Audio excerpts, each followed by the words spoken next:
Alright! Good morning Pilipinas and good morning world! At sa ating mga kababayang OFW at mga kababayan natin na nandyan sa Pilipinas na walang sawang sumuporta dito sa ating munting programa, sayang kasamas at mabuhay po tayong lahat hanggat gusto natin.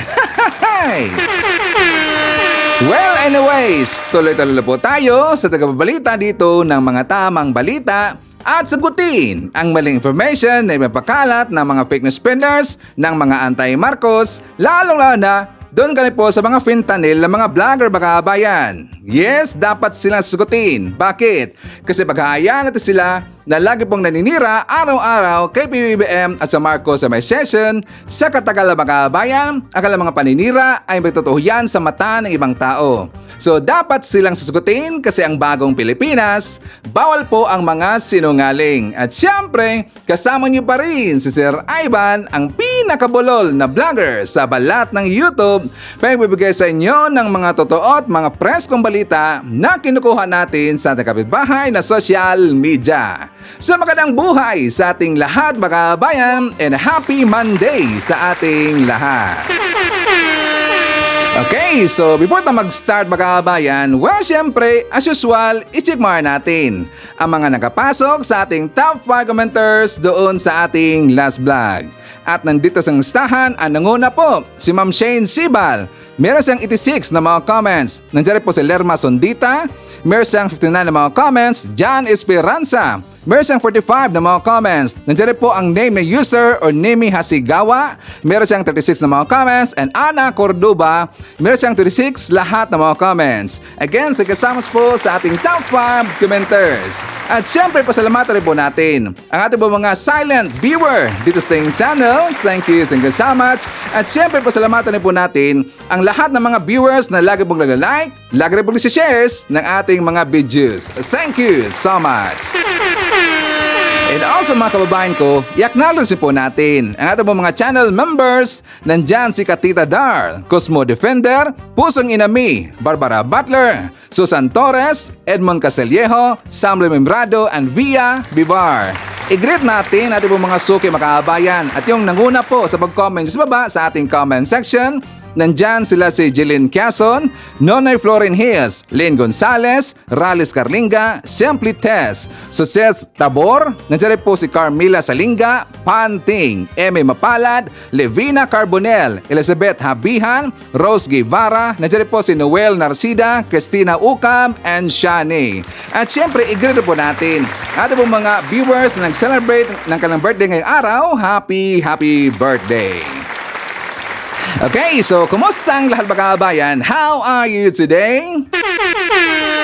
Well, of course, I'm hoping po na sana magandang ating gising umaga at meron ng energetic po na aura katulad po kay Sir Ivan.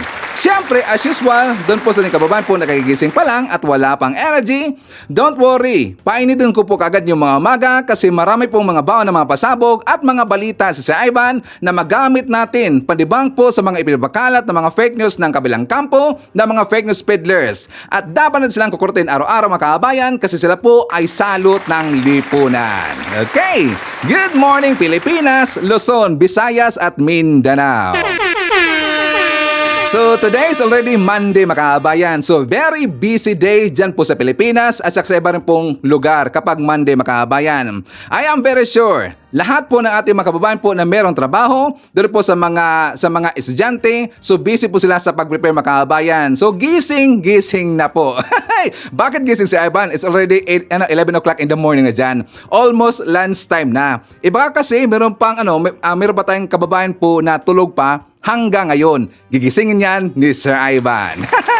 And today, di ba ngayon po ang second day and a half na nagstay po dyan sa KOGC Compound mga kababayan, ang mga kababayan ho natin po, mga matikas, mga mabait po na mga kapulisan natin, yan po pinangunahan po ni General Torre mga kababayan. And again, gusto ko lang pong i-hand-salute si General Torre mga kababayan kasi okay po ang kanyang ginawa. Hindi po nagpapasindak, hindi po natakot ito pong si General Torre mga kababayan kasi alam rin po niya kung sino po ang kanyang nakakalaban mga kababayan. Marami pong nakalaban si General Torre. 'Di ba? Lalo na yung mga alipuris po ni Quiboloy, mga alipuris po ng mga Duterte, Included po yung mga Duterte mga kababayan. So maraming kalaban po itong si Torre. Pero hindi po siya nagpapatina mga kababayan. Kaya yan po approve na approve po ni Sir Ivan at yan po hand salute po galing kay Sir Ivan mga kababayan. So don't worry po. Kay General Torre, don't worry kasi nandito po kaming mga pro-admin na mga vlogger, mga Marcos supporter, mga Pinklawan, mga Dilawan, sinuportaan po si General Torre mga kababayan. Okay? So anyways, inspired po sa mga issue dyan mga kababayan, dyan po sa Davao City at saka alam po natin na sila po ay nakagulo hanggang ngayon mga kababayan yung mga membro po ng mga KOGC kasi nga kagabi, di ba? Or kumusta nga pala no ang mga membro ng KOGC? Nakatulog na ba? Okay na ba tayo? Or relax na ba tayo? Kasi kagabi mga kababayan, di ba nakita ho natin, nag-people power daw sila dyan po sa Davao City. Ang EDSA, ayon sa kanilang mga kababayan, ang EDSA, dinala daw nila doon po sa Davao mga kababayan. So EDSA, sila po ay nag-Davao People Power. Part 3 pa nga eh. People Power Party mga kababayan. Tapos nakita ko po yung video ng SMNI. Nakita ko po yung mga vlog po ng mga vlogger nila. At saka doon po mismo po sa mga Twitter at saka sa Facebook. Ipinagmamalakil na. Ganun na pala sila kaliit mga kababayan. Kaliit talaga. Grabe naman si Ivan, kaliit. Liit naman talaga eh. Sabi nga nila, people power. Kasi kapag word po na people power, alam ho natin kung gaano kadami talaga ang tao niyan mga kababayan. So dineclare nila na yun daw ay people power tray. Napatanggal nyo ba si PBM? Akala ko ba mga membro po ng KOGC, akala ko ba mga DBS na doon kayo pupunta po magmarcha sa Malacanang? Hinintayin pa naman kayo ng mga loyalista. Meron kasi silang live kagabi, baka sabi nga nila, 'di ba? Yung KOGC, lalo na sa pinangunahan po ito ng kanilang executive secretary na yung si Eleanor Cardona makabayan. 'Di ba si Cardona ba 'yon? Na yung kanilang napakaingay po na babae makabayan. Ang grabe pa yung baba noon eh. Grabe siya manglait, grabe po magyaw-yaw, 'di ba? Meron nga nagalit na pulis eh. Yung si Eleanor Cardona makabayan, di ba nanawagan siya na mag-people power? Included, yun rin pong si Siles. Kasi si Siles makabayan kagabi, nanawagan rin po na mag-people power daw yung mga nandyan daw sa Manila area makabayan at saka malapit daw sa Malacanang, hinikayat niya na pupunta daw doon sa Malacanang. Pero may dumating ba? Mukha yatang wala makabayan. Wala akong narinig eh. Mukha yatang hindi pinakinggan po ang itong KOGC makabayan. Kasi hindi naman po tanga. Ito pong iba na mga followers. Ang iba, nakikimarites lang niya makabayan. Nakikimarites lang yan. So hindi po sila sinang-ayunan, hindi po sila sinunod po, na-inspired po, nanawagan po ang kanilang executive secretary ng KOGC at saka si Siles makabayan na mag-people power doon sa Malacanang, hindi natuloy. Kasi alam nila, sila po ay kulang sa bilang makabayan, di ba? So kagabi, tininan ko po, nag-ingay-ingay. Grabe talang ingay makabayan. Okay naman sila tingnan, mukhang marami ting na makabayan. Pero kapag yung picture, kapag yung video itataas makabayan, hindi naman pala ganun sila kadami. Maliit lang talaga eh, ilan makabayan. Kayang tirisin ho yun ng mga loyalista at ng mga Marcos makabayan. Plus, included ang mga Pinklawan at saka yung mga Dilawan. Naku, sila po'y titirisin makabayan. Kapag itinuloy nila yung people power train nila doon sa Malacanang makabayan, titirisin ho sila. So ngayon, dahil po sila ay nagyabang makabayan, na marami daw sila, naalala niyo po na meron ko sinabi dito na meron po akong classmate dyan po sa Davao na isa pong manager makabayan. At saka fortunate, ang kanilang bahay makabayan, malapit rin po dyan sa gate kung saan na-held nila yung kanilang people power train makabayan. Yes, malapit po doon. So tinawagan ko kaagad aking classmate makabayan. So siyempre, nakimarites si Ivan, gusto kong malaman po on the spot kung ano yung nangyari doon, kung talaga bang maraming nagpuntahan ng makabayan. According sa aking classmate, thank you nga pala sa aking classmate. Ayaw ko lang pangalan makabayan, baka kasi kilala eh. Kilalang kilala yan kasi siya po ay isang manager sa maraming branches po ng kanilang pautangan makabayan. So kilala mo yan.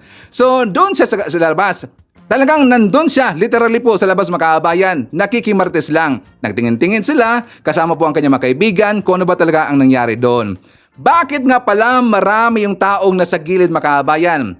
Actually, nakikimarites lang po yun. Tumingin na sila, nanood lang sila, kasi nga di ba maraming nagpuntahan doon na mga mainstream media makabayan. So maraming nagpuntahan doon, included din po yung mga konsihal, mga tauhan po nito ni Basti Duterte. Siya nga pala, si Basti makabayan, bakit hindi siya pumunta doon? Natakot yata eh. Mukha yatang pumuti ang itlog makabayan. Kasi nga, galit na galit ngayon itong si Tory, di ba? Galit na galit ngayon itong si Tory. At hindi siya nagpapatino makabayan. Kaya hindi po nagpakita doon po itong si Basti. Kahit na ilang beses na pong nanawagan ang kanilang mga alipores, mga membro po ng QOGC, na sana daw si Basti, si Digong, ito pong si Bongo, pati nga si Sara, papuntahin daw makabayan. Humihingi sila ito ng rescue. Kasi pangit na daw ang kanilang sitwasyon po dahil daw ito'y hawak na ng kapulisan natin ang loob po ng compound ng QOGC makabayan. May pumunta ba?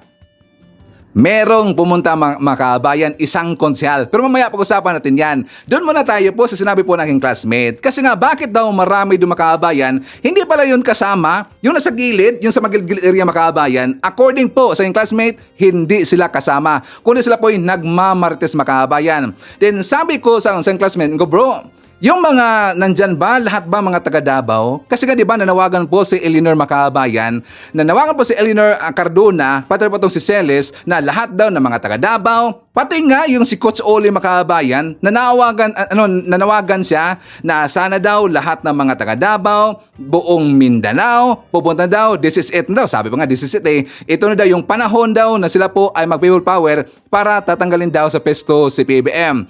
Nanawagan sila, pero yun lang po ang nandun makabayan. Sabi na aking classmate, mga membro lang pala yun ng QOGC makabayan na hindi po pinapapasok. Nagalit sila kasi nga 'di ba hindi po pinapalabas yung nasa loob. Hindi na po pinapapasok yung nandun po sa labas makabayan. Kung bakit marami tingnan, kasi nagkaganon kasi. Ang sa loob plus yung sa labas makabayan. Yung sa gitna, yun na po yun yung mga kapulisan ho natin. Kaya mukhang marami tingnan. Pero yun po ay mga membro po ng QOGC makabayan. So ngayon, ipakita ko sa inyo, ito pong post po ni Ana Malindog makabayan, kasi nga si Ana, nanakot. Nanakot siya makabayan. Sabi niya, ang mga retired generals daw, pupunta na daw doon sa rally makabayan. Mga retired generals. Pati po yung mga Muslim, dinamay makabayan, kasi sabi niya, pati daw yung mga Muslim, pupunta na daw doon sa rally. Dinamay niya yung mga Muslim makabayan. Well, alam niyo po, siyempre, I respect po sa mga taga-Muslim. Kilala ho natin po yung mga Muslim makabayan. Mababait ho sila. Pero marami rin po kasing nauto, hindi naman ganun kadami. Ilan lang po dito ang nauto po ng QOGC na nasasama sa kanila sa kanilang mga ipinaglaban daw kasi daw para daw makamit ang hustisya ni Kibuli makabayan, pati daw yung QOGC. So meron pong nagpakitang mga Muslim community, pero hindi po ganun kadami makabayan. Pero hindi na sila isali. Hindi natin sila masisisi kasi sila po na medyo na uto medyo na uto sa makabayan. So baka ang iba, sana po hindi totoo. Mayroong mga sabi-sabi na dumating po kasi Aban, baka daw isa rin po sila sa mga nabayaran makabayan. So no choice sila, sumama sila doon. Pero yung mga generals, hindi natin nakita makabayan. Sabi nila, yung panawagan na yun para daw sa hustisya. Nanawagan sila ng hustisya dito para po kay Kibuli makabayan, para rin daw sa QOGC. Paano nila makakamit po ang kanilang hinihingi na hustisya, isamantalang hindi naman po lumabas itong si Kibuli makabayan? 'Di ba? Make sense ba? Hindi po nila makakamit ang hustisya hanggat hindi po nila ilalabas or i-hand over or i-surrender po itong si Kibuloy.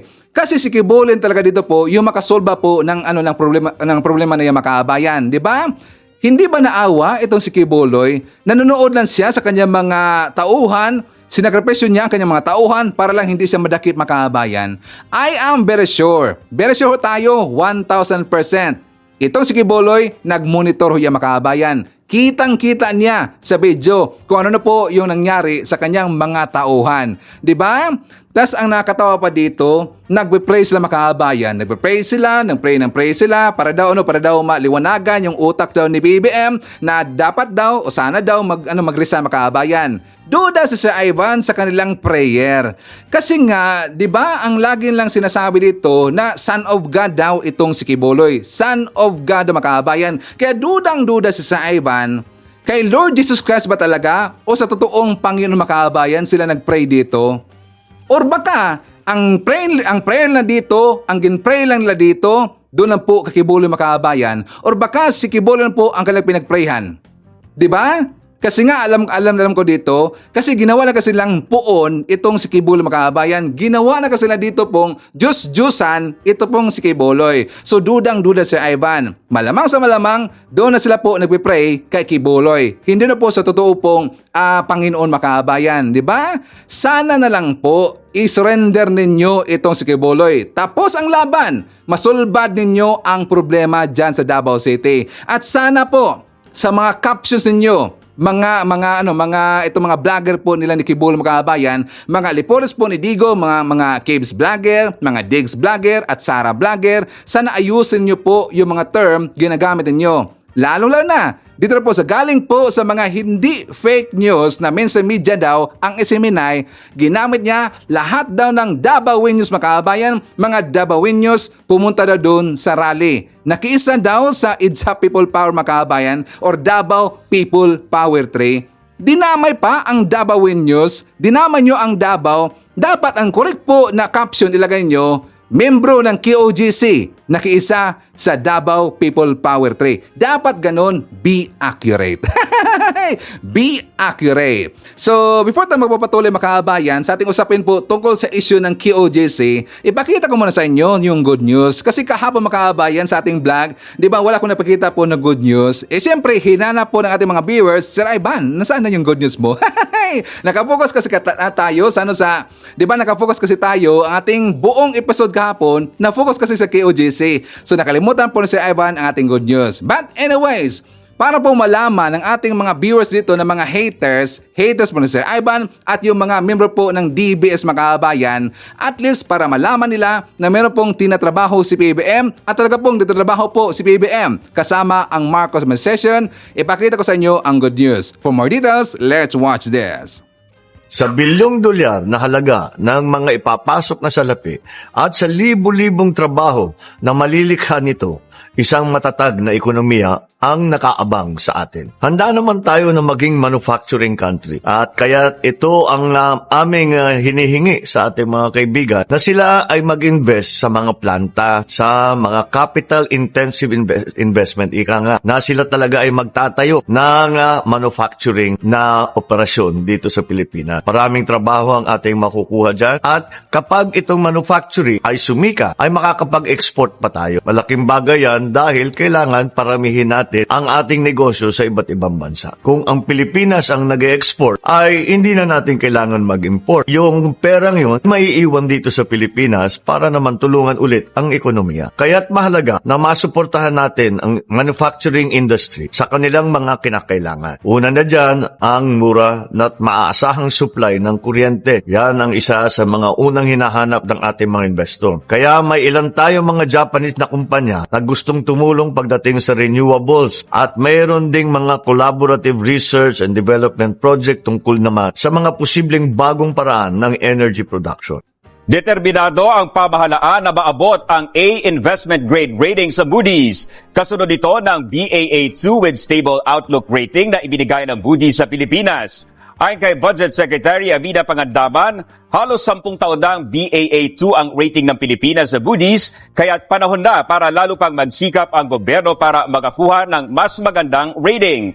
Ang Baa2 rating ay nangangahulugan na may moderate credit risk ang Pilipinas, habang mababa naman ang credit risk para sa A rating. Nakakatulong ang mga ganitong grado para makakuha ng pondo ang bansa sa pinakamababang interes. Pinalawak pa ng Department of Social Welfare and Development ang pagseserbisyo sa publiko sa pamamagitan ng pagtulong sa kabuhayan ng mga nangangailangan. Ayon kay DSWD Secretary Rex Gatchalian, nakipag-partner sila sa ibang ahensya ng pamahalaan para maipatupad ng maayos ang kanilang Sustainable Livelihood Program o SLP. Tinukoy ni Gatchalian ang TESDA at DOLE na may technical expertise para sa SLP na dinisenyo para sa mga nagnanais magnegosyo at mga naghahanap ng trabaho. Papalo sa 100,000 benepisyaryo ang nakatanggap ng iba't ibang tulong mula sa gobyerno sa ilalim ng inilunsad na CARD, CBOL at ISIP for the Youth Program sa Batangas ngayong weekend. Bukod sa ayuda, may inihandog pang libreng concert ang gobyerno para sa mga Batanggenyo. Yan ang ulat ni Bella Lesboras. May libreng bigas at halaman na, may 5,000 pesos cash assistance pa. Yan ang natanggap na tulong ni Dayan mula sa pamahalaan sa ilalim ng bagong Pilipinas Serbisyo Fair dito sa Lipa City sa Batangas. Maraming salamat po kay Senator Ralph Recto at saka po kay Speaker Romualdez po sa mga binigay niyo po sa amin. Salamat. Ano po yung paglalaanan niya dun sa cash? Pang bibili ko po ng gatas at diaper.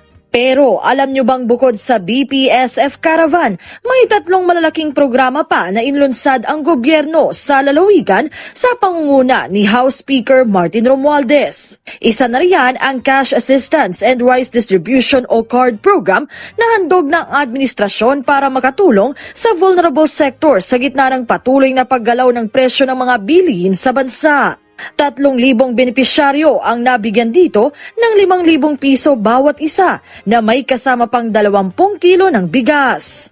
Hindi lang legislasyon, pero nandito tayo sa implementasyon na napakandang programa ng Cash Assistance Rice Distribution Program. At sa nakikita natin, ito talaga isa sa pinakapopular na programa, kaya sigurado naman itutuloy natin. Para naman sa mga estudyante, inihandog din sa Batangas ang ISIP for the Youth Program para makatulong sa kanilang pag-aaral. 3,000 rin ang benepisyaryo rito na nakatanggap ng iba't ibang cash aid at iba pang tulong. Bukod dyan, inilunsad din sa Batangas ang CBOL program na para naman sa mga maliliit na negosyante sa probinsya. Para makatulong sa kanilang kabuhayan, 5,000 piso kada benepisyaryo rin ang inihandog dito na may bonus pang bigas. Natutuwa po talaga tayo dahil yung ipinasa po natin budget noong nakarang taon ay talaga naman pong nararamdaman ng ating mga kababayan. Kaya nagpapasalamat po tayo sa pamunuan ng ating national government sa pangunguna ni Pangulong Bongbong Marcos, especially under the stewardship ni Speaker Martin Romualdez. Ang dami-daming mga congressman na nandito para ipakita ang suporta po natin sa mga proyekto at programa na pinatutupad ng ating pamahalaan. Kasabay ng paghatid ng iba't ibang tulong, serbisyo at programa, may handog ding libreng entertainment ang pamahalaan para mas mapasaya ang mga Batanggenyo. Yan ay sa pamamagitan ng ikinasang pagkakaisa concert, tampok ang iba't ibang magagaling na artist sa bansa. Pagtitiyak ng pamahalaan, tuloy-tuloy pa ang magiging paghahatid nila ng iba't ibang tulong, serbisyo at programa sa ating mga kababayan sa mga susunod na linggo at buwan. Okay, so palakpakan naman natin ang Marcos Administration Makabayan. Palakpakan rin po natin si PBBM. Okay, so kung nagustuhan ninyo ang ating Good News Makabayan, please give a like naman po sa ating video. And don't forget also, kahit kunti man lang po, wag nating skip po ating advertisement. Okay, kunting favor po galing kay Sir Ivan. So, ayun sa Makabayan ko, meron ko ipapakita sa inyo mamaya na isang analytics report tungkol ba ito sa engagement sa nangyari po yung time po na lumusob po yung ating kababayan po ng mga kapulisan at yung mga magigiting po na kapulisan para po iserve yung warrant of arrest dun po kay Kibuloy Makabayan. Diba? Napaka-flooding talaga. Grabe po yung traffic po ng social media Makabayan. Ngayon, meron pong naglabas po ng data. Doon sa data na yung Makabayan, magugulat kayo kung sino dito, kung saan dito pumanig po yung taong bayan. But before that, ipakita ko muna sa inyo, ito pong, di ba, si Sara Duterte Makabayan, nagsalita po. As usual, kapag kasi na kalyado na Makabayan, automatic agad magbabalabas sila ng kanila pong mga open letter or statement. Unang napalabas, ito pong si Bongo, napalabas din po itong si Digong, at saka ito rin pong si Sara, nagpalabas Makabayan. Pero doon po sa kanyang statement na inalabas, Talagang binatikos po ito ng taong bayan mga kabayan. Binatikos. Bakit sa Ivan? Kasi kahapon nga pala, kahapon mga kabayan, timing na timing kasi. Pero yung nangyari po na paglusob, doon po sa KOGC, at saka yung di ba hanggang dumating po yung gabi mga kabayan, meron kasing kasabayan noon na meron kasi nangyari doon po sa karagatan mga kabayan, ang ating pong kababayan po, ang ating pong mga seafarers, ating pong BFAR mga kabayan, ang barko po ng BFAR binangga kasi ng Chinese Coast Guard. Yes, binangga po ng Chinese Coast Guard. Pero may narinig ba tayo na statement po galing po kay Sara Duterte mga kabayan, or galing po kay Digong, galing po sa mga Duterte po, or yung galing po sa mga supporter ni Kibuloy? Meron ba tayong nakita po na statement na kinokondina nila ang ginawa po ng taga-China mga kabayan? Diba wala? Which is supposed to be, isa rin po sila dito po na mapalabas po ng statement mga kabayan kasi sila po ay Pilipino. Pero Pilipino ba talaga sila? Or baka talaga taga-China mga kabayan? Kahit konti man lang kay Sara, hindi po siya napalabas ng statement. Bangkos napalabas siya ng statement doon po sa issue ng KOGC mga kabayan. Okay, so babasahin mo natin. But alam ko po na ito po nakita niyo na po itong balita na to sa ibang mga vlogger mga kabayan. Pero i-shortcut po natin. Kasi kung isipin natin po dito po sa kanyang letter na ilabas mga kabayan, parang mukha dito ayaw niya kasing pananagutin po yung isang fugitive. Isa pong wanted mga kabayan. Di ba? Correct if I'm wrong. Mga haters, correct if I'm wrong. Di ba? Ang ibig sabihin to ni Sara, ayaw niya pong pananagutin po ng Marcos administration yung isang fugitive mga kabayan. Kasi alam ho natin na yung si Kibuloy, binibibi naman kasi ng Duterte administration mga kabayan sa panahon po ni Digong. Binibibi kasi. Kahit meron pong ginawang kabulastugan, kalokohan, o meron na nagreklamo po na ito po'y ginanon makabayan, minanyak daw, di ba? Ito po'y binibibi po ni Digong. Kahit meron na pong kaso, panalo sa kaso, kasi nga yun po ay baluarte at yun po ay time po ni Digong makabayan. So sabi po ni Sara, shortcut lang po natin. Sabi dito, mga kababayan, hindi ko tinututulan ang implementasyon ng anumang warrant of arrest na naayon sa batas. Ngunit kailanman ay hindi katanggap-tanggap ang paggamit ng dahas laban sa mga inosenteng mamamayan at mga deboto ng KOGC. Dahas ba daw yung ginamit to ng kapulisan natin? Sabi niya, I vehemently condemn the gross abuse of police power and the takeover of KOGC compound earlier today. So kahapon mga kabayan, which lead to the harassment of religious worshippers and abuse the minors and the unnecessary loss of life. Blah blah blah, maring sinabi. So dapat dahil marunong pala siya ba talagang gumawa nito mga kabayan? Dudang-duda talaga ko kasi meron tong I vehemently condemn. Hindi ba si Pua kayo yun? Dapat ang kanyang isulat dito, ako po'y nananawagan po sa mga membro ng KOGC, sa pamunuan po ng KOGC, sa pangunguna ngayon ni Executive Secretary Eleanor Cardona na sana manawagan sila, palabasin na lang po itong si Kibuloy. Dapat ganon. Hindi yung marami pang satsat sa mga kabayan, parang pinalabas na dito na mali po yung ginawa ng kapulisan natin. Minali niya or ginawa niyang pangit ang imahe ngayon ng ating kapulisan. Which is, ang kapulisan natin, sa pangunguna ho yan ni General Torre, ginawa lang po nila yung dapat mga kabayan. Ginawa lang po nila ang kanilang trabaho. So punta dito sa dulo mga kabayan, sabi ito talagang BS dito napaka-BS talaga ito. Sabi niya, kaya nais ko ring humingi ng kapatawaran sa lahat ng miyembro, deboto at bumubuo ng KOGC sa paghikayat at pakiusap ko sa inyong iboto si Bongbong Marcos Jr. noong 2022. Naway mapatawa ninyo ako. You deserve better. Filipinos deserve better. Totoo po, Sara Alustay. Filipinos deserve better, pero hindi po sa katauhan mo. Kasi alam po namin, ikaw po ay hindi competent na leader. Malamang sa malamang, kapag ikaw po ay magiging presidente, hindi maganda ang daloy ng ating ekonomiya. At magiging pangit na po ang ating pamumuhay dyan sa Pilipinas. Kasi alam rin po namin na kapag ikaw po ay magiging presidente ka sa inyo lang kalyado. lalong-lalo na sa membro po ng QOGC. So, magiging pangit po kapag siya po ang maging presidente mga kabayan kasi kawawa po yung taong bayan. Yung hindi nakalyado, pangit talaga. Magiging pangit po ang pamumuhay at wala pong karapatang magreklamo sa kanilang mga kabayan kasi 'di ba sabi nila, sila daw ay Duterte. Kapag magsalita daw yung isang Duterte, dapat makinig lahat. Kung ano po yung lalabas kanyang bunganga, yun po kagad po ang susundin mga kabayan. So siya po ay isang adiktatura. Saba, adiktadura. Di ba? Nabaliktad eh. Nabaliktad natin itong si Sara. Isa po siya sa adiktadura. Ang mga Duterte, di ba? So sabi niya, siya po'y humingi po ng paumanhin mga kabayan. Nagsorry siya. Nagsorry siya sa membro po ng QOGC, sa pamunuan ng QOGC, mga deboto ng QOGC na hinikayat daw niya na iboto itong si PBM noong eleksyon po ng 2022. Pero deserve rin po na siya po'y humingi dito ng sorry sa buong sambayan ng makabayan sa mga nauto nila. Kasi marami pong nauto nila, marami pong nauto itong si Digong, marami pong nauto itong si Sara na mga loyalista makabayan. Correct if I'm wrong? Diba? Marami sinauto po ng mga loyalista. So deserve rin po ng mga loyalista na hingi sa dito ng sorry kasi hindi naman siya mananalo makabayan.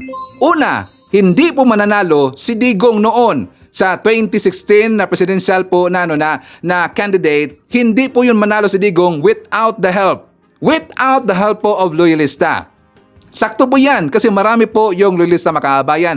Mas marami ang loyalista kaysa mga DDS. DDS only 16% and the remaining of percent na makabayan puro na po loyalista. So ang nagpapanalo talaga kay Digong, mga loyalista makabayan. Nagpapanalo rin po dito kay Sara, mga loyalista rin po. Kasi siya po inendorso makabayan. Inendorso kasi siya ni PBM, inendorso kasi siya ni Senator Amy Marcos kasi kaya siya po'y nanalo makabayan. Agree ba tayo na deserve po ng taong bayan, ng majority po ng mga Pilipino na dapat humingi rin po ng sorry itong si Sara Duterte makabayan? Please comment nyo sa baba at babasahin natin yan mamaya, okay? Diba sabi ko sa inyo, napaka-biis talaga ang kanyang letter.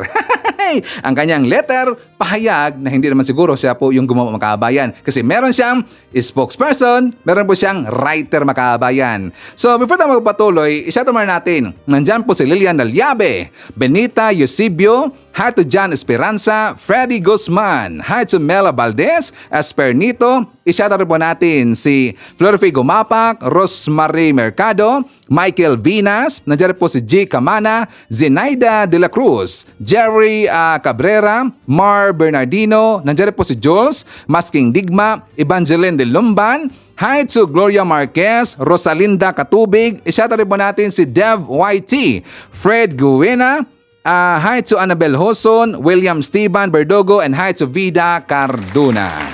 Okay, so mga kababayan ko, ipakita ko na sa inyo ang ginawa po itong kalokohan. At napaka-BS at napaka-PI talaga ang ginawa po ng kanilang executive secretary po ng QOGC makabayan. Ito pong si Eleanor Cardona. Kasi po, ang kababayan ho natin, pulis makabayan, natulog po sila. Natulog po. Ngayon, ayaw po ni Eleanor na doon sila matutulog mga kababayan kasi nga parang guardian yata to.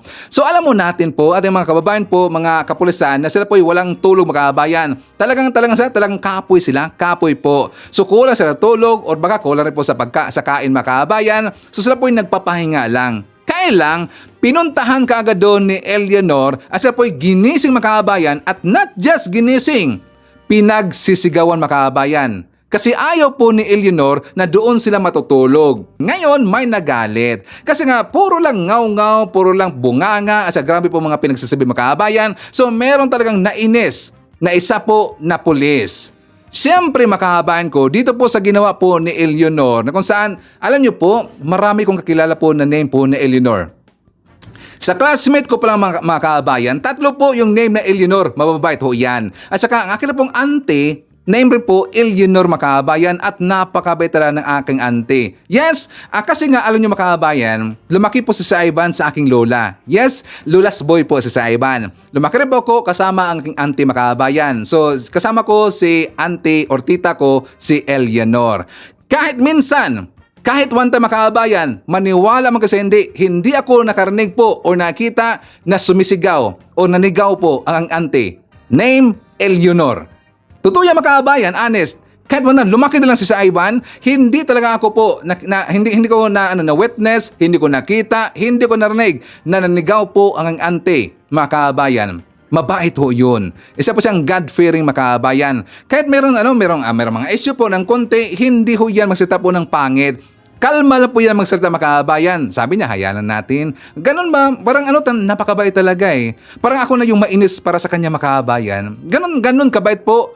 Si akang ante, ang name po ni Eleanor. Ito po'y taliwas talaga. Ito po'y kabaliktaran sa isang executive secretary ng QOGC, si Eleanor Cardona mga kababayan. Ang pangit na ng bunganga, ang pangit talaga ng kanyang ginawa mga kababayan. At para maintindihan natin, let's watch this. Bumangon na kayo! Hoy, bawal din yan! Hoy, bawal yan! Hoy! Hoy! Gago ka! Ang pagastos! Ano ba? Mga pulis kayo! Hoy! Tago kayo! Kayo na nga nagtarantago sa mga lugar namin. Sino yan? Kuha lang ang pangalan, Nana. Kuha ang pangalan, Nana. Ano pangalan mo?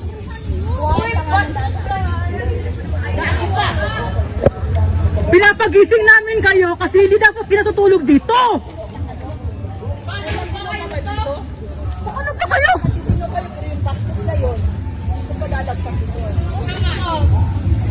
Sino yan? Good. So wala na, 22 hours na kayo dito. Good pa po ba ako?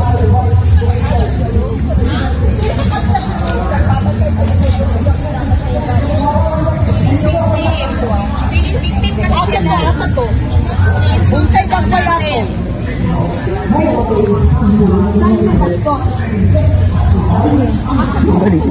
Wala lang ako, wala lang ako. Uy! Please, magkano? Uy, yes! Bawal! Babaeng yung... Oh, ito. Kita-kita niyo sa camera. Pinapastusan na yung lugar namin. Nag-spray pa siya sa akin. Dito, ipatulog sa ito. Why ko? Okay, so yun po ang ginawa ng polis mga kababayan. Inesprehan po ng pepper spray ito pong si Eleanor Cardona. Siguro nainis mga kababayan. Nagalit siguro na siya po'y ginising dito. Siya po'y kulang sa tulog at talagang kapoy sila mga kababayan. So siguro na nainis po yung nainis po yung polis kasi nga puro lang bunganga at saka talagang nilibot silang lahat para po bungangaan mga kababayan. May kasabihan po tayo, Ma'am Eleanor Cardona. Magbiro ka lang sa lasing, huwag lang sa bagong gising. Diba? Kapag bagong gising, bibiruin mo yan, saka bumungaan mo yan, talagang magagalit po yan. Talagang iinit po yung ulo mga kababayan. Pero doon kasi sa comment po sa baba ng mga miyembro po ng QOGC, attempted murder na yung mga kababayan. Attempted murder, pepper spray. Saan ka nakita or kailan ka nakarinig na meron pong namatay sa pepper spray mga kababayan? Ang pepper spray, medyo talagang maanghang talaga yan. Masakit, medyo mahapdi sa mata kapag maano yung mata makabayan. Mahapdi rin po konti sa ating mga skin kapag matapatan yan or masprayhan o yan ng pepper spray. Paper nga eh. Pepper spray makabayan. Siguro ginamit yon kasi siya po'y inis na inis. Manon talaga nakakagalit naman talaga. Nakakagalit naman kasi yung bunga nga po ni Eleanor makabayan. Tapos lagi silang nagbe-pray. Pero yan ba ang turo ni Kibuloy sa kanilang makabayan? Mangbunganga ka. Ang pangit pa yung nilabas makabayan. Kasi sabi niya, 24 hours na silang natulog dyan or nagpahinga dyan sa garden na yung makabayan. Ayaw niya. Bakit ano bang meron dyan sa garden na yan? Tapos meron silang ginawa pong operation dyan sa loob po ng QOGC. Sila po'y nagpapahinga, Ma'am Eleanor Cardona. Sana hindi mo binungaan. Sana kinausap mo ng matino. Kinausap po ng mahinahon. Kitang-kita nga natin sa video, di ba? Ang grabing bunga makabayan. Sino bang hindi manis niyan? Okay? So ngayon, ipakita ko muna sa inyo ang vlog po ni Atty. Claire makabayan kasi dito, supalpal talaga itong si Botanding. For more details, let's watch this. Gaya ng paglabag ngayon sa karapatan ng KOJC bilang isang simbahan, ng SMNI bilang isang media outlet, at saka syempre yung eskwelahan na nasa loob ng Kingdom of Jesus Christ compound. Illegal po ito. Oh, teka lang. Sige, ulit. Mga mamamayan na magkaroon ng seguridad sa loob ng kanilang mga pag-aari ng mga lugar. Ito po ay labag sa malayang pananampalataya dahil habang okupado po ng mga pulis, hindi po pwedeng magsamba ang mga nananampalataya sa KOJC. At ito po ay illegal din dahil ito po ay labag sa karapatang mabuhay lalo. Hindi ko po maintindihan. Okay. Okay tingnan natin to meron ako na-research dyan Sabi niya, labag ito sa karapatan na may-ari ng private property. Diba? Labag daw ito sa pananampalataya. At labag ito parang violation of right to life kasi may namatay. Okay? Tandaan natin. Sige, doon muna tayo sa right to life. Tony Harry Roque, bago ka po magsalita, sana lang, pacheck nyo lang muna. Ako nga nagre-request ng pacheck kasi hindi ko naman alam yung buong nangyari, di ba? Basta meron namatay. Bakit? Anong cause? Tanong nyo muna. Kasi wala pa naman tayo masasabi na violate yung PNP na sila yung naging cause ng death. Di ba? Bakit? Kasi, di ba, meron na nga daw history to na hindi kumakain, hindi natutulog. Pacheck nyo muna. Di ba? Kasi kung ito man ay may nangyari, hindi PNP may kasalanan nito. Si Pastor Kibuloy. Dahil siya yung hindi sumusuko. Siya yung gusto niya, yung mga tao niya nagsasakripisyo for him. That's the way I see it. So, di ba? Dapat sabihin kay Pastor Kibuloy, yung mga constituents mo, meron silang right to life. Right to property. Dapat kay Pastor to sabihin. Di ba? Kasi bakit? Siya yung nagpa-violate ng batas. Siya yung hindi sumusuko. Siya yung una nag-violate dito, hindi ang PNP. Kaya nandiyan yung PNP kasi fugitive siya. Hinahabol siya ng batas. So ba't hindi nyo tignan yung violation nung amo nyo? Bago sinasabi yung violation ng PNP. Unahin nyo munang tignan anong mali. Attorney Harry Roque, lawyer ka pa naman. Alam mo naman yan dapat na pag may warrant of arrest, sumuko na. Diba? Suko na lang. Sabi, right to religion. Yung, sinabi niyan tungkol sa religion, di ba? Ito, tingnan natin. Tingnan natin to Ito, Bible na to, sabi nito, can you get arrested in church? Ito, na-research natin to. Ano sabi dito? Ito, kumbaga sa mga taong simbahan nagsabi dito, sa US, hindi naman nagkakaibang batas natin, di ba? Which implies that individuals have the right to practice their faith, of course, pananampalataya, without government interference. Ibig sabihin yan, kung gusto ko maging Katoliko, hindi pwedeng makialam ang Estado. Kung gusto ko maging miyembro ng KOJC, walang pakialam ang Estado. Di niya ako pwedeng pakialaman sa gusto kong klase ng pananampalataya. However, sabi ito, the right is not absolute and the government can impose freedom constraints. So may limit in a certain circumstances. For instance, if the church is being used as a hideout for criminal activity, law enforcement may intervene to maintain public order. Paano ba yan? In such cases, the church sacred space is not entirely exempt from legal scrutiny. So, pag ginawa mo yan, pwede yung pamugaran ng mga kriminal. Tapos pag sasabihan nila, church sanctuary. Di pwede yun.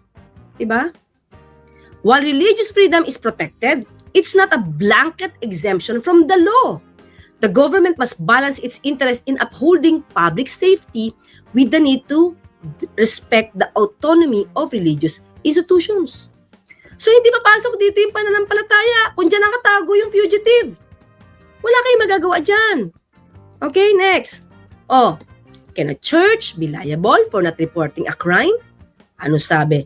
Blood is thicker than water. But when it comes to reporting crimes, churches are not exempt from moral obligation. KOJC, alam nyo merong warrant. Wala ba kayong moral obligation? Yun lang kaligtasan ni Pastor Kibuloy ang inyong pinaprioritize? Diba? If you're wondering, can a church be liable for not reporting a crime? The answer is yes. Diba? Failing to report can be seen as criminal neglect. Ito pa, hindi lang failing to report. Obstruction of justice pa. Okay? So, ito ang mga tumulong. Okay? Ito ang mga tumulong, ha? Tingnan natin. Umpisa natin sa umpisa ha. Slide 1. Ayan. Ano sabi ni Bato? Ano sabi ni Senator Bato? Hindi na makapasok ang gustong pumasok. Ay, pero nagkasundo kayo ha ni General Torre. Hindi na makalabas ang gustong makalabas. Abay, martial law na yan. Hindi yan tama. Ang trabaho nila dyan, mag-serve ng warrant. Ngayong na-serve na nila ang warrant at wala doon yung sinaserve nila, so i-return nila yung warrant sa korte. So anong pang next procedure na gusto nilang gawin? Basta lisanin nila yung lugar. See? Makikita mo kung saan ba kumikiling si Senator Bato. Very clear. Bakit kaya di mo na lang sabihin isuko si Pastor Kibuloy? O kaya, kung wala man dyan, Pastor Kibuloy, please lang, sumuko ka na. Marami na naapektuhan mong mga miyembro.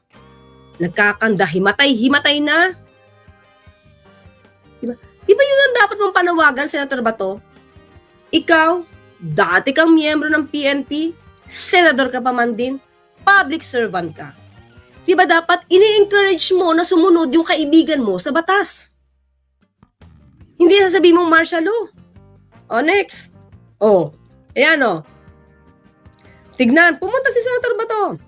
Personal na binisita at tignan ang sitwasyon sa KOJC headquarters matapos maglusob ang mga armadong polis. Okay? So, ayan o. Nakakangitian naman sila. Nagkaroon silang kasunduan kaya nga hindi pwede magpasok na. Okay, next. O, ito pa, si Senator Bongo. Unang-una ako ay taos-puso nakikiramay sa pamilya ng mga saktan at kaninang umaga sa ninang isinagawang raid ng kapulisan. Okay, alam ko na tungkulin po ng pulis na ipatupad ang batas, ngunit ikinokondin na po natin ang karasang nangyari. Dahil importante po sa atin ang buhay ng bawat Pilipino. Yun naman pala eh. Diba? Alam nyo na merong otoridad. Alam nyo na may power sila to do that. Sabi niya, importante po sa atin ang buhay ng bawat Pilipino. Sabihin mo yan kay Pastor Kibuloy. Senator Bongo, importante ang buhay ng bawat miyembro niya. Hindi to magkakaroon ng ganito, hindi aabot sa ganito to, kung si Pastor Kibuloy marunong sumunod sa batas. Diba? Sino ang hindi sumusunod sa batas? Sino ngayon na nagkakos na mawala ang buhay ng isang tao? PNP ba o si Pastor Kibuloy? Siya naman ang punot dulo nito.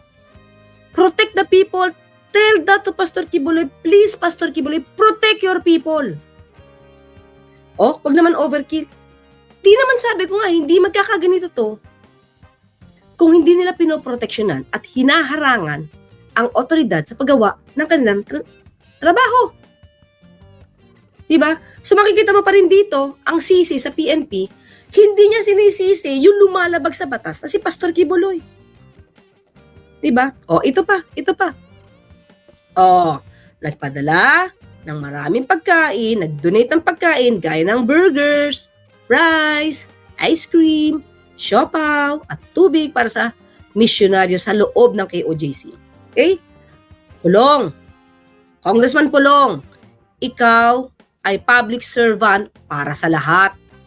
Hindi para sa KOJC lang ha. Nagpadala ka ng pagkain dito. Okay? Nagpadala ka ng pagkain para sa misyonaryo sa KOJC. Pero ito, nakita mo ba to? Yan. Ayan o. Tignan, ilang pulis. O.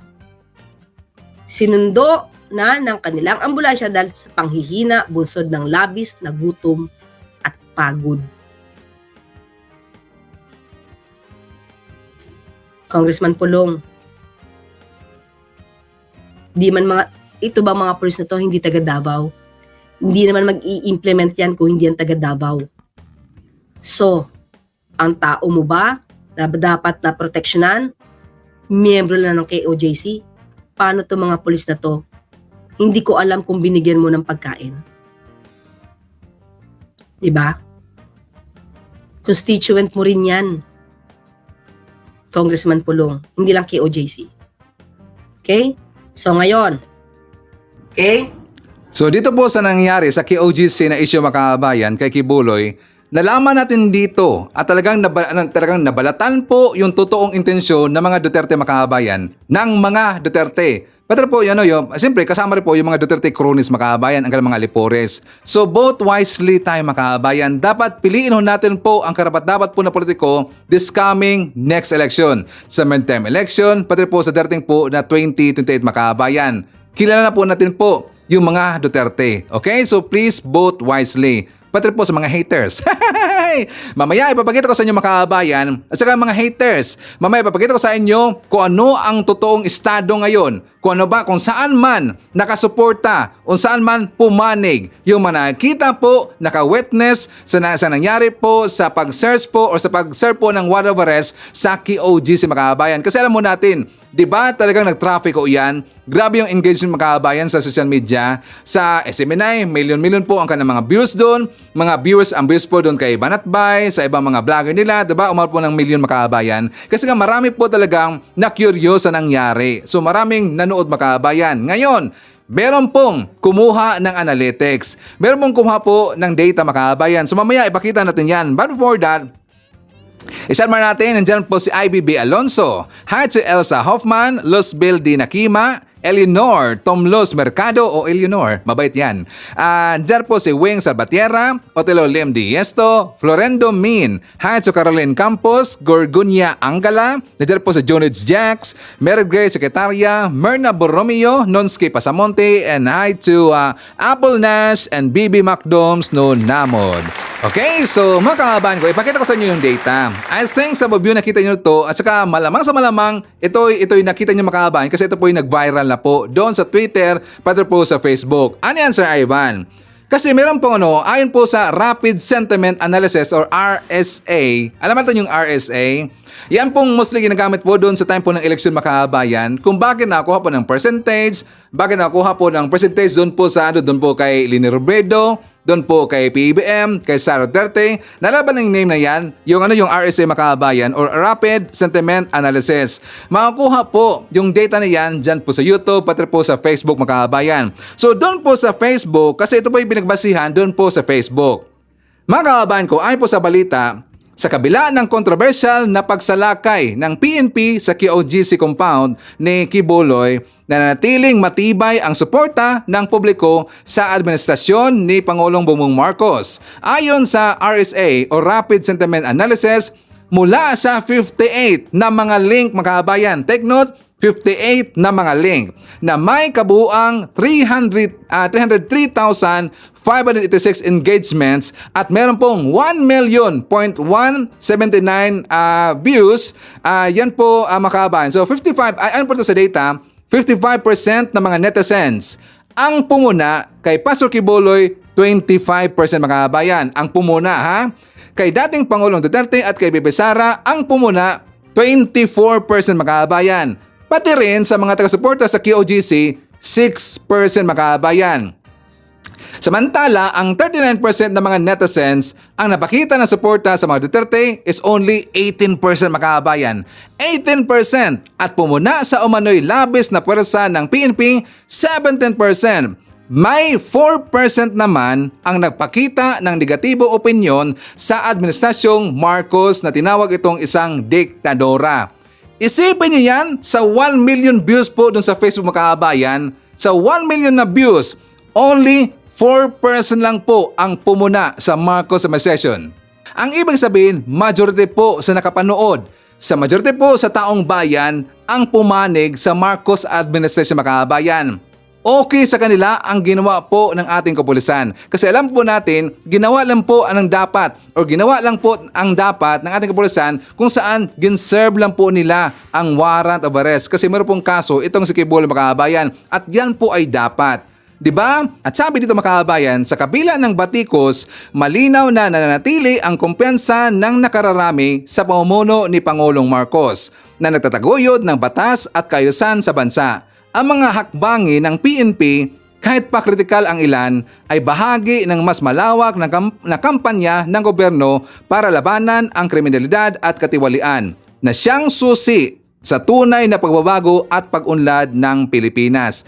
Mas maraming pabor at majority po ng taong bayan pumabor po kay PBBM. Bakit marami po yung views ng ibang makabayan? Siyempre, talaga nakikimarites lang, na-curious sila kung ano bang nangyari sa KOGC. Siyempre, nanood po yung ibang makabayan kasi gusto lang malaman ang estado ngayon, ang nangyari ngayon at saka ayun, ano yung hakbang ang ginawa po ng kapulisan natin para po madakip na, para po maaresto na itong si Kibuloy makabayan. Ano na mga haters?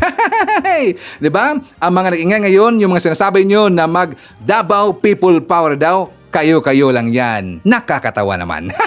Nakakaawa naman. Anyways, siya nga pala, kumusta na pala yung plano nila na mag-march sila doon sa Malacanang makabayan? Kailan ba yung mangyari? Excited na po si Saiban. Kailan ba yung mangyari na meron silang sinabi makabayan? Doon pa nga mismo sa kanang live, sabi nila na excited na ba ang all for Marcos Jr. downfall daw? Excited daw ang lahat Excited ba ang lahat makabayan sa downfall na ni PBBM? Well, very excited kami sa downfall po ng mga Duterte at downfall po ni Kibuloy. Huwag mong baliktarin, gonggong. Sabi mo dito, the same po na account makabayan, ilabas na ni Cathy Binag ang USB. Nasaan na nga pala? Kumusta nga pala si Cathy Binag makabayan? Mukhang yatang nalaos ka agad eh. Nalaos ka agad kasi hindi po pinaniwalaan makabayan. Sinungaling naman kasi at hindi po siya credible. Nasaan na ang USB? Sinasabi po ni Cathy Bangag. Excited na po ang lahat. Diba? Hindi nyo matatanggal po sa peso si PBBM. You cannot put a good man down. Kasi si PBBM napakabait ho yan at magaling ho yan na leader makabayan. Tingnan nyo lang po ang estado ngayon ng ekonomiya. Di ba makabayan at hindi rin po kayo papayagan ng mga lulista, ng mga Marcos supporter at ng mga pinklawan na ipapatanggal nyo o papabawaan nyo sa peso si PBBM. Hindi kayo papayagan. Dumaan mo na kayo sa makamay po ng lulista, Marcos supporter at ng mga pinklawan. Hindi ko hayaan. Kaya nga excited na po ang lahat. Excited po ang lahat po ng mga Marcos supporter, pro-admin ng mga supporter. Dito po sa kanang gagawin daw na People Power 3 makabayan. Meron bang people power 3? Wala na kayong people, wala rin po kayong power. Puro lang hangin makabayan at kayabangan na inyong sinusuportan po na mga poon. Okay, so ipakita ko sa inyo makabayan. Ito pong sinabi po ni Sas, kasi si Sas, meron siyang fake news dito. Dinamay niya kasi yung simbahan makabayan. For more details, let's watch this. Di ba? So ngayon, nag-iiba-iba na tayo ng mga pananaw sa buhay dahil lamang ito ay KOJC. Again, whether you like KOJC or not, you have to be a civilized person to realize that this is a place of worship. At ang nangyayaring ito ay hindi po pwede kailanman gawin ng kahit sinong ito pag ibang relihiyon na ang pinag-uusapan. Granted, no, itong allegations ninyo kay Pastor Kibuloy, no? Lalo na ito yung sexual SA related issues. Maraming relihiyon sa Pilipinas ang maraming akusasyon na ganyan. Like for example, itong simbahang Katolika, my Lord Almighty. Parang for the longest time, no, ang dami-dami diyang issue ng rape, ng pedophilia at kung ano-ano pa. But have we seen a Catholic Church being treated like this by the authorities, even though na ganun kadami ang kanilang mga accusations? No. Balikan ninyo. Kaya itong nangyayaring ito hindi ito normal. I think this may be related to vengeance, no? And hindi natin ito maikakaila, Franco and Edmar. Alam naman natin na ang KOJC ang unang nanindigan laban sa Marcos administration. At nakita natin ang series ng kanilang mga ginagawang pagpapabagsak sa anything related to KOJC. Okay, so idibang natin po itong si Alan Troy makabayan. Sasot, makinig ka. Huwag mong idamay po yung simbahan. Kasi makaiba po yung sitwasyon po ng simbahan makabayan at dito po sa KOJC. Si Kibuloy, siya kasi yung may-ari, share po dito, yung amo-amo ninyo dyan sa KOJC. Kaya nadamay po yung KOJC. Diba? Hindi yan vengeance, kundi pinapasagot sa dito sa aligasyon po sa kanya makabayan. Doon po sa korte. Sabi na nga ni Quiboloy na ayaw niyang humarap doon sa Senado at sa Kamara kasi gusto niya idaan daw sa proper forum mga kababayan sa korte. Pero meron na pong inilabas na warrant of arrest ang korte, ayaw niya pa rin pong lumabas mga kababayan. Diba? Nagsakripisyo na o dito at kawawa na po yung mga kasamaan dyan o yung mga alipolis po ni Quiboloy mga kababayan. Hinayaan niya lang po, diba? Para lang sa kanyang kapakanan daw. Dapat ang iniisip nito ni Quiboloy ang kapakanan po ng kanyang mga tauhan. Balikan natin po sinabi po ni Sasot Makabayan, ni Alan Troy. Meron ba dang treatment na nangyari dito katulad po sa QGS Makabayan diyan daw sa simbahan? Hindi po sa simbahan. Wag mong gamitin ang word na simbahan, kundi ang pare mismo. Meron po Makabayan, pinapanagot po yung pare. Sabi niya wala nang nangyari ng ganyan. 'Di ba? Sabi niya wala nang nangyari ng ganyan Makabayan sa simbahan. Meron po. Ipakita ko sa inyo yung balita. Tungkol dito sa isang pare Makabayan, kasi not just pare, pati rin po yung mga pastor. Una, pare, kasi nabanggit niya yung simbahan Makabayan. Ayon sa balita year ago, priest arrested in Negros Occidental for allegedly RAPINJ, basahin niyo lang Makabayan, RAPINJ choir girl. Kasi ginando Makabayan, minanyak daw. So siya po'y inaresto. Pare yan Sasot. So walang excuse dito yung pare. Ang pare pinapanagot rin po yan. Patuloy pong pastor, tingnan nyo, ang pastor.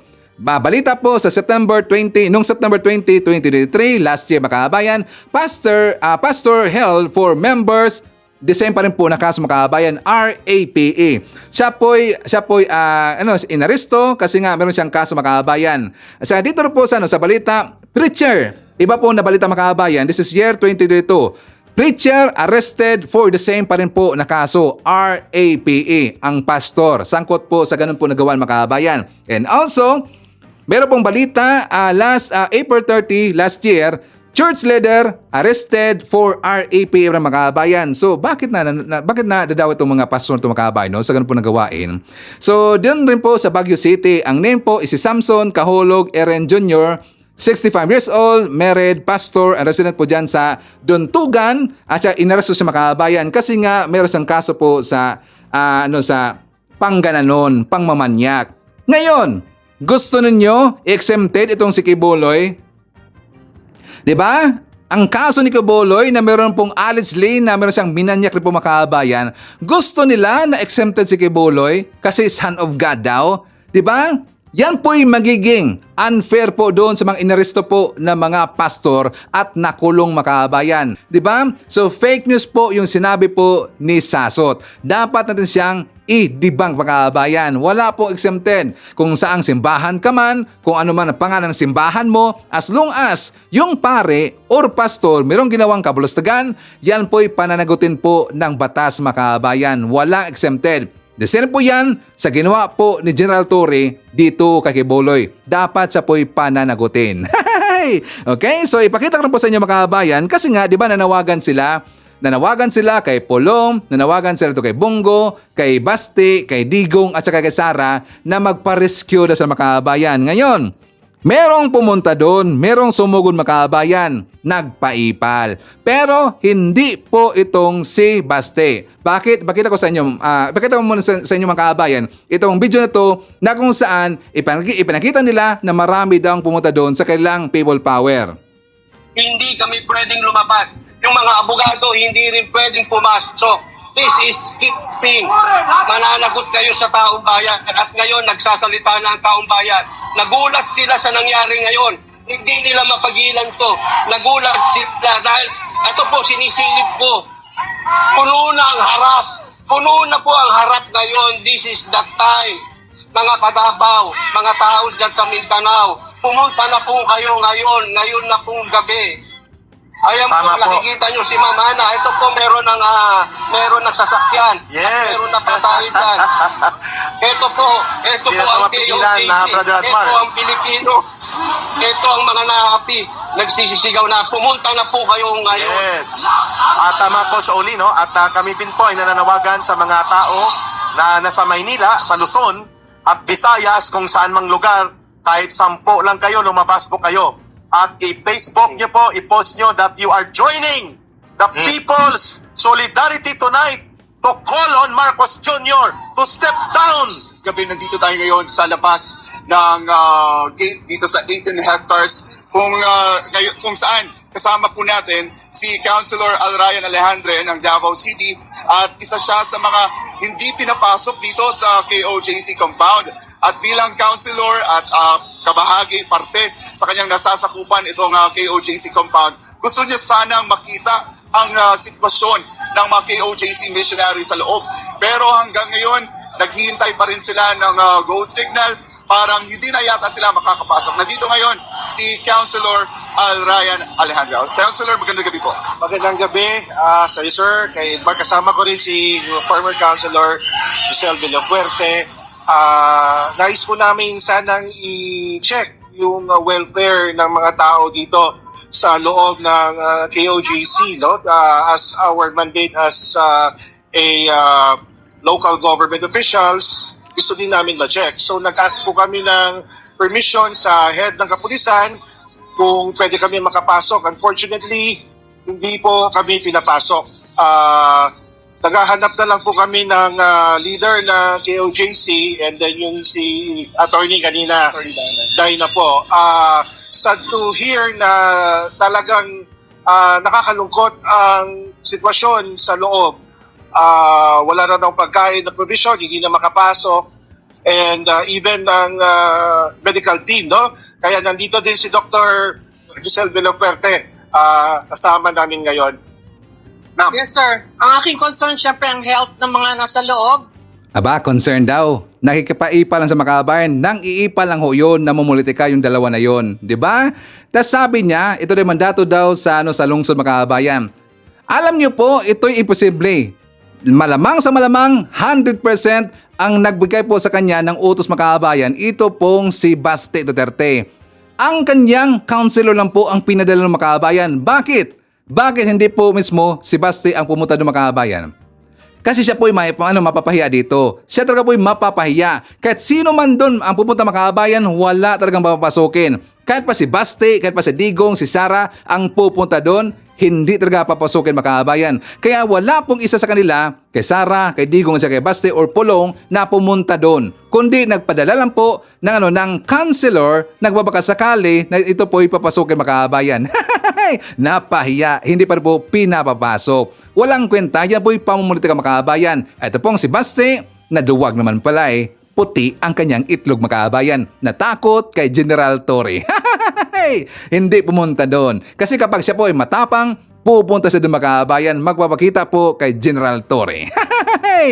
Mga puro lang ngaw-ngaw mga takot naman pala So anyways, makabayan ko, i-shoutout po natin si Giselda Langbat, Robin Basinga Salindong, hi to Mary Reed, hi to Jocelyn David, hi to Tommy Greg and Sian Kim William from Norway, greetings from Tita Banji Atienza, hi to Edmond Ramos, Arsenio de Guzman, Zinaida Rico Hermoso from Houston, Texas, USA.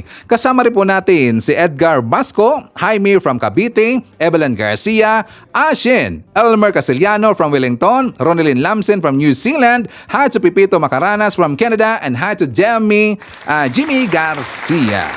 Okay, so mga kababayan ko, thank you so much ka pala sa mga viewers natin na hindi ko po na-shoutout ngayong araw. So hopefully, sa ating next po na vlog, ma-shoutout ko na po kayo. Okay? So anyways, yan po ang ating mga nakalap na mga balita ngayong araw. Kung nakaabot ka po sa portion to, sana nakapag-like na ho tayo. Libre po ang mag-share. Libre din ang mag-subscribe. Again, maraming salamat sa mga viewers na hindi nag-skip ng ating mga commercials. Thank you so much. At before natin tatapusin ang ating programa ngayong araw, sana sabayan nyo si Sir Ivan para sa ating live messaging prayer. Dear God, muli lumalapit ako sa iyo upang ipagdasal ang aking minamahal na pamilya. Hiniling ko na dinggin mo ang aking pagsusumamo at protektahan ang aking pamilya mula sa anumang pinsala o sakuna. Naway bigyan mo po sila ng karunungan at pag-unawa upang makagawa ng mga tamang desisyon at pagpili sa lahat ng bagay. Naway alisin mo ang anumang pagkakabahabahagi at salungatan sa amin at punuin ang aming tahanan ng pagkakaisa at pagkakasundo. Naway palaganap mo ang kapayapaan at kagalakan sa aming tahanan At naway ang iyong pag-ibig ay tumagos sa bawat sulok ng aming sambahayan. Papuri sa iyo. Sa ngalan natin Panginoong Jesucristo, Amen. So maraming salamat mga kababayan, and I hope to see you again on my next video.